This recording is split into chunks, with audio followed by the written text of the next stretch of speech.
مرحبا بكم أصدقائي في إعلان الحلقة الأخيرة لمسلسل المدينة البعيدة. بعد القفلتين السيئتين للحلقة 27، أبشركم أن دينيز لم يتأذى كثيرا، كما أن كايا لم يمت، لكن نديم توفي.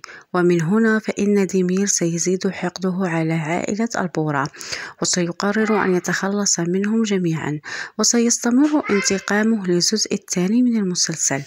وفي الحلقة 28 سيصيب عليا، لكن إصابتها ستكون غير مميتة. وأخيرا سنرى زواج ناري من شاهين بعد حب وعذاب طويل.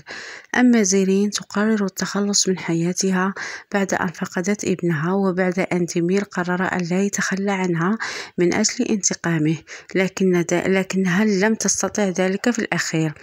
صدقت تقبل عليا كزوجة حقيقية لجيهان بعد ندمها الشديد على كل تصرفاتها، وجيهان وعليا يعترفا بحبهما لبعضهما البعض أثناء إصابتها من طرف ديمير. شكرا لكم أصدقائي، إلى اللقاء.